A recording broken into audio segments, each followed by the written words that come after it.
What is up mga ka-ATR 160? So this is vlog ni Kosa. So for today's vlog, I will share sa inyo kung paano ako mag solo ride. Ito ang mga preparation ko gamit ang ATR 160 sa isang solo ride. Malayo man yan or malapit. Gamit ang mga features ni ATR 160. At ituturo ko din sa inyo kung paano kumonek dito sa ATR 160 or gamitin yung phone mirroring using the Google Maps GPS na naka-offline para hindi ka agad malobat at hindi uminit ang cellphone mo. Alright, let's go!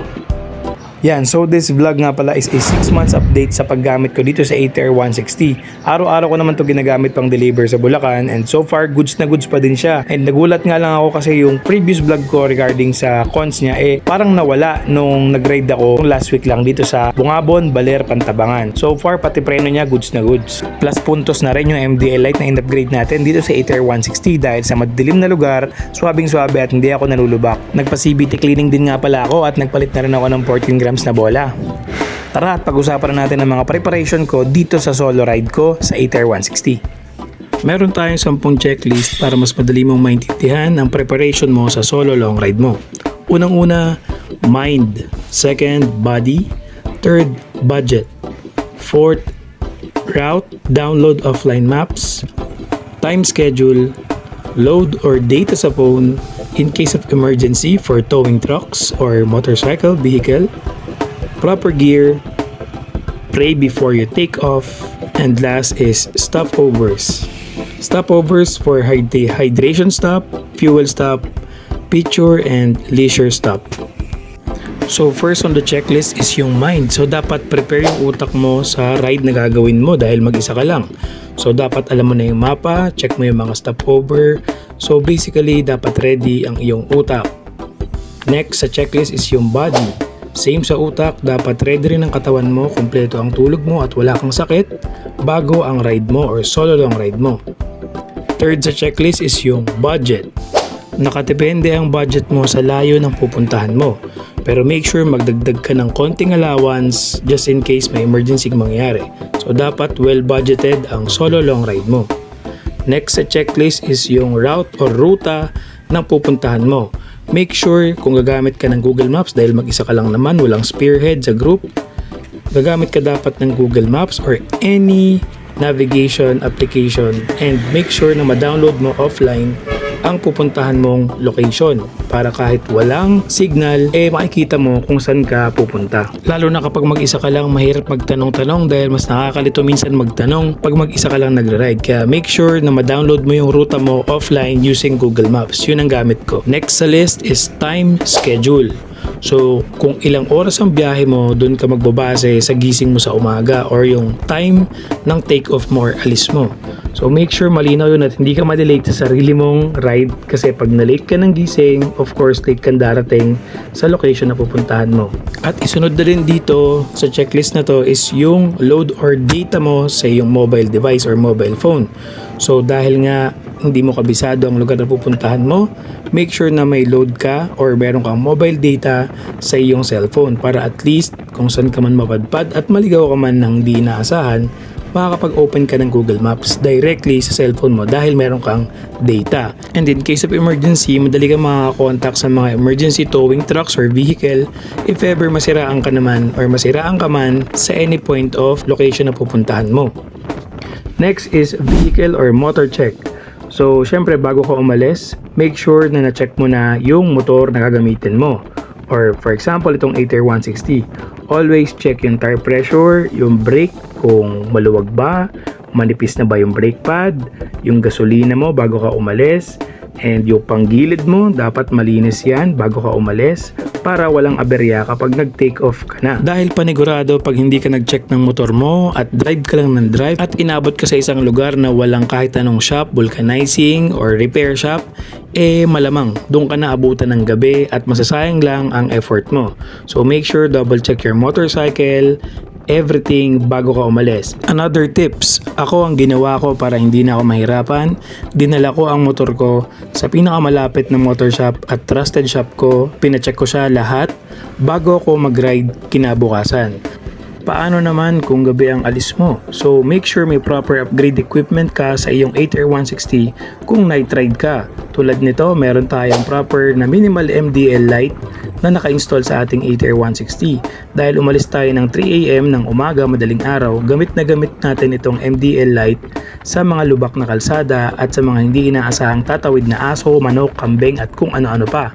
So make sure kung night ride yan, ang first solo long ride mo, dapat meron kang upgraded na MDL light para at least sa sobrang dilim na kalsada may dagdag suporta ang ilaw ng 8R 160 natin. At ang next sa list natin is ang pinaka-importante din, full gear ka dapat, meron kang elbow pads, knee pads, back support at helmet. So kahit anong mangyari, basta mag-ride ka or lalabas ka ng bahay na nakamotor, make sure na naka-helmet ka para iwas disgrasya. Syempre gloves din pala, baka makalimutan ko pa. At of course, pinakamatindi is yung prayer. Ngayon, kompleto ka na. Syempre, ang susunod is yung pinaka-importante sa lahat, stopover. Kasi hindi mo naman kayang diretsuhin yung isang kalsada or isang pupuntahan mong location, lalong-lalo na kung malayo yan. For example, itong pinuntahan ko, Baler. So, from Bulacan, Bungabon, Baler, umikot ako Pantabangan. So, may mga stopover tayong kailangan gawin. Para saan? Para magpagas, para uminom ng tubig, para mag-stretching at magpahinga ng 5 to 10 minutes bago tayo bumalik sa kalsada. Dahil mas importante ang pahinga kesa sa bilis. Mabilis ka nga, pero may possibility ka namang madisgrasya. So make sure na may stopovers ka. So ito yung mga guidelines mo sa stopover. Unang-unang stopover mo is hydration stopover. Diyan yung iinom ka ng kape, pampagising, or tubig. Pwede ka ring umihi sa mga malapit na gas station. Next stopover natin is yung fuel stopover. So syempre hindi naman unlimited ang gasolina ng 8R 160 mo. So make sure na compute mo na ang kilometers na pupuntahan mo para alam mo na kagad kung ilan ang mga gastos mo at ilan ang dadalhin mong budget for fuel. Specifically, dapat alam mo din kung saan may mga gas station na malapit para iwas kamot ulo. Huwag ka mag-alala, makikita naman yan sa Google Maps kung ano-ano ang mga gas station na malapit sa pupuntahan mong lokasyon. At ang pinaka-importanting stopover is yung photos, videos, and leisure stopover. Yan yung moment na pwede kang huminto, mag-picture, mag-video, mag-vlog, at kung ano-ano pa. Pero make sure na kung hihinto ka, hindi basta-basta sa gitna, sa gilid, or kahit saan. Dapat naka-proper parking ang iyong motor para hindi ka nakakaabala at hindi ka rin makadisgrasya. So it's either sa shoulder or dapat walang visible na sasakyan or motor. Tulad nito, walang dumadaan masyado at wala talagang tao sa bridge na yan. Kaya tayo nag-video at nag-stop over for 2 minutes. Kung may dumadaan man, pedicab or tricycle lang. Once na mag-touchdown ka na sa iyong location or kung saan ka man pupunta sa iyong first solo long ride, make sure na namnamin mo ng picture, videos at relaxation ang sarili mo after ng napakahaba mong ride ng mag-isa. So dapat masulit mo to. Kumain ka, magkape ka, enjoyin mo ang mga lokal na pagkain dyan sa pinuntahan mo. Pwede mo ding enjoyin ang dagat or kung saan ka man pupunta na may dagat, pwede ka mag-swimming. So make sure lang kung balikan na ang biyahe mo, after mo mag-swimming is dapat makapag-power nap ka ng 10 to 15 minutes para kapag umuwi ka at nagmotor ka ulit pabalik, hindi ka aantok-antok at iwas disgrasya. Kung may mga idadagdag pa kayong tips para sa mga solo long rider natin at nagbabalak mag solo ride, so comment nyo lang dito yung mga tips na pwede nyong idagdag para makatulong tayo sa mga beginner na gustong mag solo long ride gamit ang ATR 160 from QJ Motor. Okay, so ngayon tuturo ko na sa inyo kung paano ko kinonect yung cellphone ko dito sa ATR 160 at paano ko nagamit yung phone mirroring for almost 13 hours nang hindi umiinit at nalolobat yung cellphone kong isa na naka-phone mirroring. Okay? Let's go. Open mo yung Google Maps mo tapos click mo yung location mo. Then, click mo lang yung side or dun sa side ng location tapos may 3 dot. Click mo yon and then makikita mo yung download offline maps. So, pindutin mo lang yung download offline maps and then i-zoom out mo ng konti hanggang makita mo yung current location mo at papunta doon sa pupuntahan mo. So from home or sa location mo sa bahay nyo, dapat yun yung i-zoom out mo hanggang doon sa pupuntahan mo. For example, doon sa Dinggalan. Then kapag na-zoom out mo na at sakto na yung square, click mo yung download. Yan, so makikita mo dyan sa notification sa bar mo sa taas ng cellphone, downloading na yung maps. So dapat nakakonect muna yung phone mo sa wifi mo sa bahay or sa mobile data kapag magda-download ka ng offline maps. Again, ganito yung procedure. Open mo yung maps mo, tapos dapat nakakonect yung cellphone mo sa wifi muna. Type mo yung location na pupuntahan mo. Yan, Dingalan, Aurora for example. And then click mo lang yung sa gilid na side ng name ng location. Yan. Pagka-click mo, may lalabas dyan sa gilid. Click mo lang yung tatlong tuldok. Yan. Then click mo yung download offline maps. At after mo na nga ma-download offline yung location na pupuntahan mo sa Google Maps, mag-disconnect ka na muna sa wifi mo sa bahay.